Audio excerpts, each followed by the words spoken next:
எங்களோட visitTemples.com வலைதளம் மூலமாக இன்றைக்கி உங்களை கிருஷ்ணகிரி மாவட்டம் ஹோசூர் நகரத்தில் அந்திவாடி அம்பாள் நகரில் இருக்கிற ஸ்ரீ மாரியம்மன் கோயிலை பற்றி விவரிக்க போகிறேன்.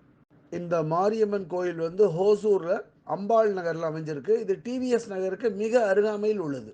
இந்த கோயிலுக்கு சமயபுரம் மாரியம்மன் கோயில் அப்படின்னு ஒரு பேரும் இருக்குது. இது ஒரு பிரதான சாலையில் இல்லாமல் உட்புறமாக குடியிருப்பு பகுதியில் கட்டப்பட்ட சுமார் 30 வருஷத்துக்கு முன்னாடி கட்டின கோயிலாகும்.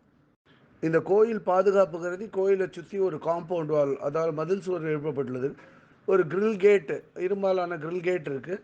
அதை தவிர உள்ளே நுழைஞ்சால் கல்லாலான ஒரு துவஜஸ்தம்பம் இருக்குது. துவஜஸ்தம்பம் பக்கத்திலேயே பலிபீடமும் இருக்குது. அதே மாதிரி கோயிலில் வெங்கலத்தாலான ஒரு திரிசூலம் காணப்படுறது. ஹோசூர் இந்த மாரியம்மன் கோயில் மதிச்சுவருக்கு உட்புறமாகவே ஒரு அரச மரம் காணப்படுறது. இந்த அரச மரத்துக்கு கீழே நாகதேவதையும் பிள்ளையாருக்கும் தனி சிலை வச்சு வழிபடுறான். இங்கே மீனாட்சி, தாக்ஷாயினி, துர்கை இவளுக்கெல்லாம் தனித்தனி சன்னதி இருக்குது. இந்த 3 தெய்வங்களுக்கும் பஞ்சலோக கவசம் அணிவிச்சிருக்காங்க. இந்த கோவிலோட மூலவர் மாரியம்மன் தான். இந்த மாரியம்மன் கருப்பு சிலையில் வடிச்சிருக்கா. ரொம்ப அழகாக இருக்குது, கண்கவரும் விதமாக இருக்குது. அதே மாதிரி அதுக்கு அலங்காரம் பண்ணுறதும் அவ்வளோ பிரமாதமாக பிரமிக்கத்தக்க வகையில் இருக்குது. இந்த கோயிலில் பிற சன்னதியோடு சேர்ந்து நவகிரகம் இல்லாத நவகிரக சன்னதி தனியாக இருக்குது.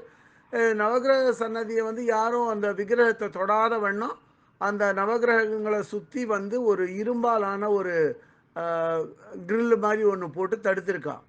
அதே மாதிரி இங்கே விளக்கு ஏற்றி எல்லா இடத்துலையும் அசுத்தம் பண்ணக்கூடாது அப்படிங்கிறத மனசில் வச்சுண்டு விளக்கேற்றுறதுக்கு, அகல் விளக்கேற்றுறதுக்கு தனியாக ஒரு இடத்த இயர்மார்க் பண்ணியிருக்கா, தனியாக அமைச்சு கொடுத்துருக்கா. இந்த கோயிலில் துளசி மாடம் ஒன்று தனியாக இருக்குது.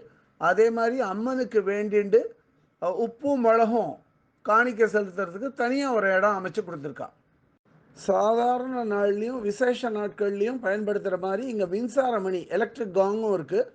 சாதாரண உலோகத்தாலான ஒரு மணியும் இருக்குது தனியாக. இந்த கோயிலுக்குள்ளே நுழையும் போது வலக்கை பக்கத்தில் பார்த்தீங்கன்னா சின்ன சின்ன விசேஷங்கள் நடத்துறதுக்கு தனியாக ஒரு இடத்த ஏற்பாடு பண்ணி கொடுத்துருக்கா. அதை அப்பப்போ பூட்டி வச்சுக்கலாம். ஹோசூரோட அந்திவாடி, விகாஷ் நகர், அம்பாள் நகர், டிவிஎஸ் நகர் இந்த பகுதியை சேர்ந்த குடியிருப்பு வாசிகள் எல்லாருமே இந்த கோயிலுக்கு அடிக்கடி வரா. ஹோசூர் ஸ்ரீ மாரியம்மன் கோயிலோட தர்மகர்த்தா திரு என் ராமானுஜம் ஆவார். கோயில் குருக்களோட பேர் கிருஷ்ணமூர்த்தி குருக்கள். இதுவரைக்கும் இந்த காணொளியை கண்ட நண்பர்கள் அனைவர்களுக்கும் visitTemples.com சார்பாக ராகவாச்சாரியின் நன்றிகள்.